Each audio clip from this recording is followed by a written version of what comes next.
Welcome to the hottest movie review on the internet today, the A-List Review. I'm your host, the Game Changer, Wes Truth, and you have joined me on a very special night because not only am I reviewing the one movie that came out this week, The Hateful Eight, the new Quentin Tarantino movie, I'm also giving you my best and worst picks of 2015. And if you watch the show, or you should sort of know what's gonna be on these lists, because you know what I liked and what I didn't like. But if you didn't, shame, I know your name, and now you're gonna have to sit through this. Plus, it's fun to see how I rank these movies. So, let's start out this show with the newest review that I have, the only movie that came out this week in wide release, and it is the new Quentin Tarantino film starring Samuel L. Jackson, The Hateful Eight.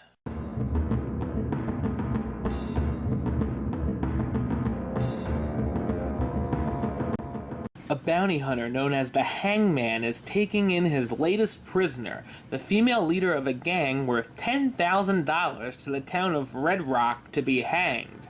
The trouble is, they're in the middle of a blizzard and they have to find shelter soon.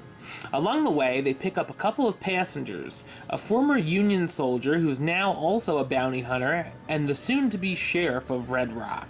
They stop off at Minnie's haberdashery, where they meet a few other gentlemen taking shelter. While tensions flare between the characters, the Hangman believes not everyone is who they say they are, and are looking to see his bounty go free. None of them know who to trust as the night goes on and secrets are unveiled. So what did I think of The Hateful Eight? I thought it's an outstanding Western mystery. Now this is a film by Quentin Tarantino, so most likely you'll know if this is the type of movie you'll enjoy or not. The first half of the film gives us a slow build and setup, giving us some background information on each character at Minnie's. The characters have quite a few different points of view, including racism and the Civil War. There's tons of meaty dialogue between them and interesting stories about their past and what brought them to the establishment. Once a few cards are dealt, the mystery portion begins where the suspects are questioned by gunpoint. The film keeps us guessing with many twists and turns you won't see coming. We then go back in time to see how everything was set up and came together. There's certainly enough Tarantino blood, gore, and violence to go around, as well as N-words and abuse of women, which may not appeal to all viewers. The cast all give terrific performances and star Samuel L. Jackson as Major Marquise Warren, the former Union soldier who has been said to have killed all the men who searched for the bounty on his head back in the Civil War, Kurt Russell as John the Hangman Ruth, the bounty hunter who always takes his prisoners to hang, Walter Goggins as Chris Mannix, the racist new sheriff of the town who fought for the South, Jennifer Jason Leigh as Daisy Domerhue, Ruth's bounty who may have a secret or two, Tim Roth as Oswaldo Mowbray, the town's hangman, Bruce Dern as Sandy Smithers, a former general for the South, Michael Madsen as Joe Gage, a quiet and tough cowboy, and Damian Bashir as Bob, the man in charge of Minnie's while she and her family are visiting relatives. While viewers may become a bit impatient, it's worth sitting through the 3-hour runtime to see how everything plays out. The Hateful Eight may not be a film that everyone will enjoy, but I certainly thought it's one of the best movies of the year. I'm gonna give it the rating of A-List approved. That's right, it gets the A-List seal of approval. Alright, and now 2015 reviews are in the books. No more shows for 2015. Don't worry, I'll be back next week with more. So these are my picks. We're going to start out with the best. We're going to go from the best to the worst because it just seems cool to do that. It seems better to do that. Let's get the good stuff out of the way and then we can crap over everything later. So, disclaimer. Everyone is entitled to their opinion. These are my opinions of what were the best movies of the year. If there's a movie on this list you don't like, then you don't like it. I don't care if you don't like it. because it's my list. I'm not going to crap all over your list of best movies of 2015. I'm not going to troll you on Facebook. And so, have some respect for my list, because here it is. Here are my picks for what I thought were my favorite and best movies of 2015. We're going to start with the honorable mentions in no specific order. These are all films I really enjoyed that were my favorites of the year.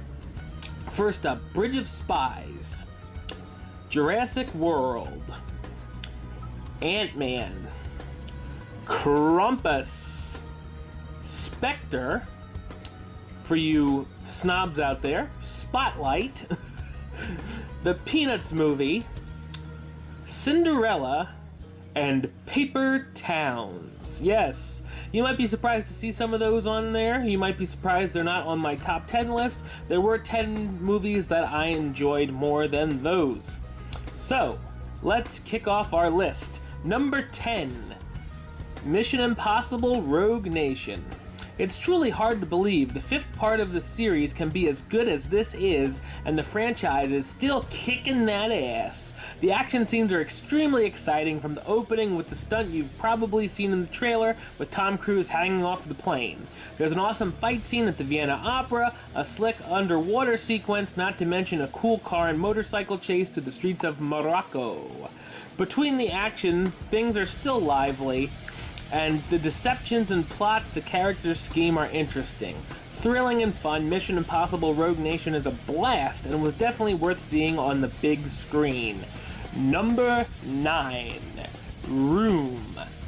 I haven't actually reviewed this movie yet, so I have to give you a little bit of background on this in case you haven't heard of it. It is up for Golden Globes for Best Picture. A young woman is kidnapped and kept captive in a garden shed. A few years later, she becomes pregnant by the man who has trapped her. In present day, she and her 5-year-old son celebrate his birthday. The woman decides the boy is old enough to participate in an escape plan to get them both out of the room once and for all. They do make it back to the normal world, but returning to and discovering a regular life may be harder than they imagined. As soon as the film starts, we're sucked into the world the mother and son have been living in for years. We see the bed, toilet, sink, small kitchen, television, and a makeshift bed in a closet. The mother soon tells her son the outside world is real and they have a family outside of the room. They come up with a plan to trick the kidnapper, and the little boy escapes. This is a set of scenes with some of the most suspense I've seen in years. The son begins having trouble interacting with other people in general. Certainly the first half of this film is a bit more exciting and interesting as we uncover things about the mother-son duo and we learn where they are and why. The second half becomes a little less intriguing, but it's still worth seeing what becomes of the characters. Room is a film you'll be hearing about all award season long and easily deserves its praise. Now, number 8, a film that I really liked but I felt didn't get enough praise, is Steve Jobs. If you've seen the Ashton Kutcher film where he played Jobs and feel you don't need to see this one, think again, my friend. This film is a humongous improvement, covering important personal matters the other movie glossed over. I really enjoyed the way the film is presented into 3 different segments. Throughout the film, there are some very intense arguments between Jobs and his former friends. The material could have easily dragged on or had been a chore to sit through, but the way the script is written, things move along at a fast pace. It kind of reminded me of Birdman in a way, feeling like each segment was one-shot take. Fassbender will easily be in the conversation for nominations for Best Actor all award season long. Believe the buzz. Number 7, this is going to sound very familiar, it's The Hateful Eight. I'm not going to go over everything. If you didn't listen to my review, shame on you. Go back and check out my review. The story, the mystery, the performances, it's a slow build, but it's worth the wait. The Hateful Eight definitely making a spot on my list. Number 6 is Creed. Now, I'm not a huge fan of boxing, but I do enjoy boxing movies because of the stories being told. First off, the film does have some exciting, intense boxing matches. The film really does get quite emotional as we see all of Johnson's pent-up anger for over the years and trying to make a name for himself without using his father's name. While coaching, Rocky ends up fighting his own personal battle and having to make some tough calls. Both characters are struggling with issues from the past and present. There's a great, strong message of friendship and family throughout as well. Thankfully, there's just the right amount of humor mixed in to balance out all of the heavy elements. If you're a fan of the Rocky series, you will not be disappointed with the knockout film that is Creed. Moving on to number 5, Avengers Age of Ultron. I know a few of you might be like, what's that doing on here? I like these movies, so suck it. If you didn't like it, oh well. The action kicks off in the first minute, setting up what's to come. The scene where Iron Man suits up in this Hulkbuster armor to go one-on-one with the Hulk is a blast, and the final battle scene is up there with the best in the genre. All of the scenes in between the fighting are all meaningful and important, and don't just waste time. I thought the tone seemed darker than the first Avengers film, and it seems like all bets may be off who comes out of the fray. There are quite a bit of laughs and funny banter between the heroes, though, especially in the first half, which was some of the most I'd laughed in theaters this year. I really enjoyed getting some more insight on Hawkeye and Black Widow, as we get to see a bit of their backstories and home life. The Avengers roster is building, and there's a good amount of characters here, but it's set up right and doesn't feel overstuffed. Personally, I think I enjoyed the first team up more, but Avengers Age of Ultron was easily one of my favorite films of the year. Obviously, it's on this list. Number 4, I know a lot of you loved this movie. It made it on my list as well. Mad Max Fury Road. I'll admit I had never seen any of the previous Mad Max films before jumping into this one. Once released, there was a mega hype surrounding this movie, and it was praised by critics and audience members alike. I still went in cautious. I'm very happy to report the film lives up to its hype. Now, things can get a little strange, especially in the first 20 minutes, but it's not overbearing and doesn't take away too much from the movie. The action scenes are grade A and truly pack a punch. Everything from large vehicle chases to shootouts to elderly women on motorcycles is included. The sequences are also pretty innovative as well. Between all the explosions and blood, there's some great character development, and we really begin to root for them. The story's pretty simple but totally works well. There are some supporting characters who are quite out there, such as a villain who cut holes in his shirt so he can caress his nipple chains, and an electric rock guitarist on wheels who makes a Slipknot member look like Donny Osmond. Mad Max Fury Road is a must-see for action fans and certainly fires on all cylinders.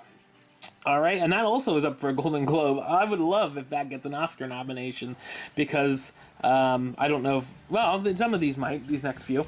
Number 3, Inside Out. Yeah, you got to give it some love.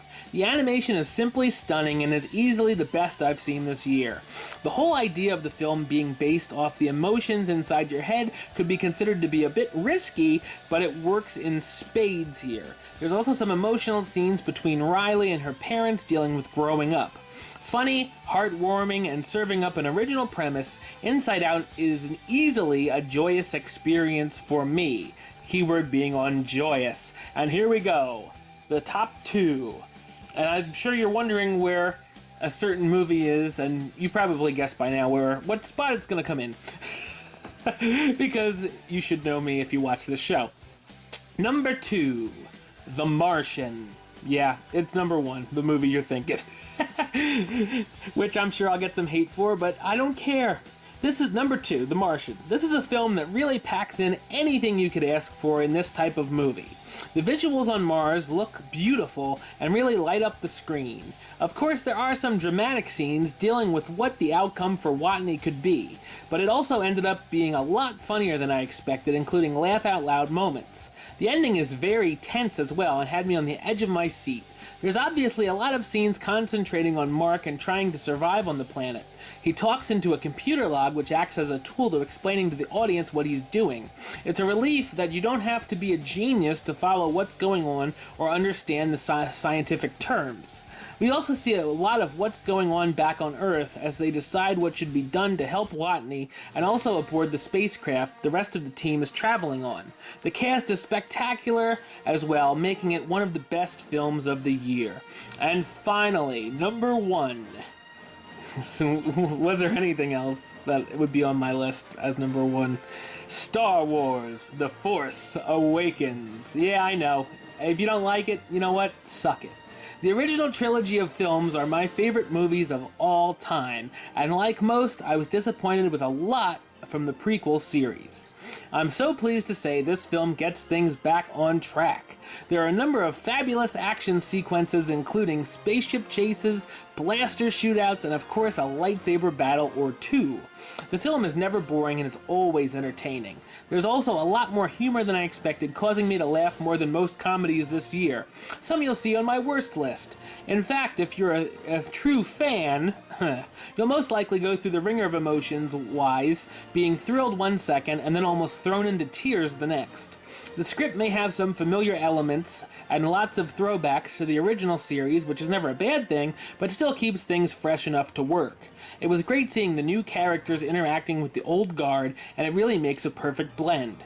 As terrific as it is to see the older characters back together once more, I was interested to see how I felt about the new cast. I was elated to discover how emotionally attached I became to them.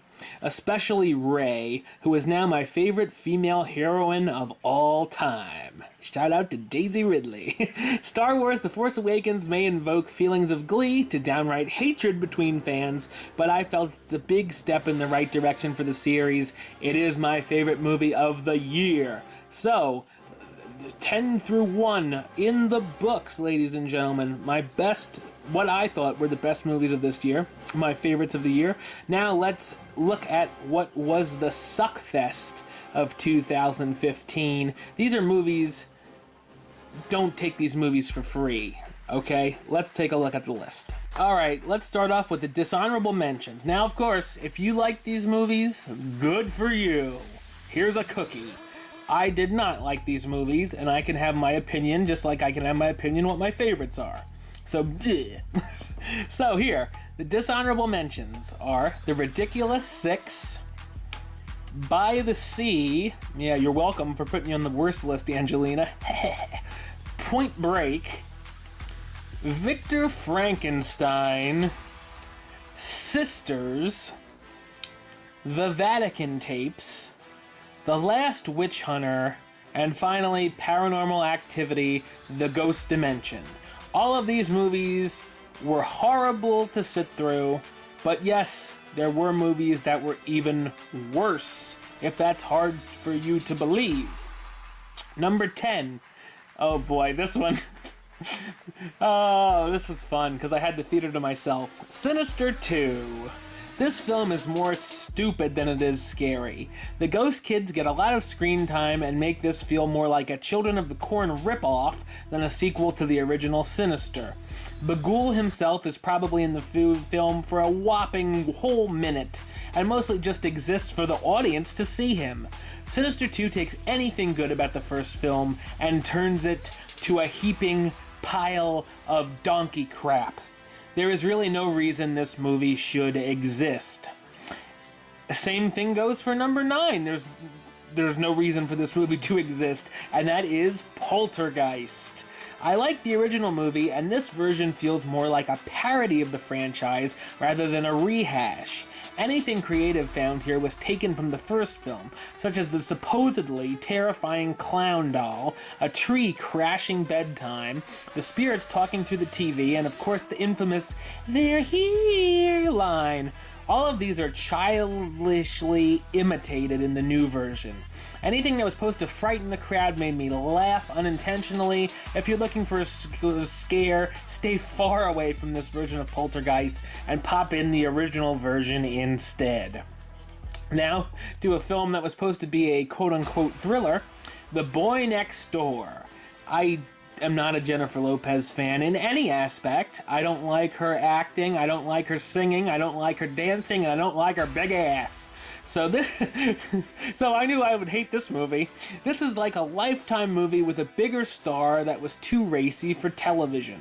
This film uses about every cliche in the book we've already seen in better films, such as Fatal Attraction and The Hand That Rocks the Cradle. Also, the film is billed as a thriller, so would it actually be too much to give us some actual thrills? While some viewers may find it a guilty pleasure, The Boy Next Door should be forced to move out. But yes, there are worse. Number 7, Hot Pursuit. Oh, God. There really aren't any big laughs to be found at all, and the running jokes are that Witherspoon is short, and here's a stretch, Vergara is from Colombia and has an accent. Hilarious! Even the blooper reel at the end of the film is a bust. What hurts the film is the two characters don't really care for each other that much, and when you think they might begin to bond, they turn on each other at the drop of a hat. Even by the end of the film, when they're supposed to be somewhat closer, I didn't buy it. While the two leads are talented and entertaining, they deserved a much better script. And finally, I get to use this. Hot Pursuit is a hot mess. Yes! Number 6, a comedy that's even worse than Hot Pursuit. Paul Blart Mall Cop 2. This time around, out of 100 jokes or so, I laughed at about 5. All of the big laugh slapstick moments were shown in the preview, so it's not surprising when it appears on screen. There were some people in my theater that were laughing maniacally at the material, good for you, which was more entertaining to watch than the film. There are bits that had promise in the setup and could have been funny, but everything almost plays out wrong. While some of the people may find enjoyment here, I wouldn't bet my high stakes on Paul Blart Mall Cop 2.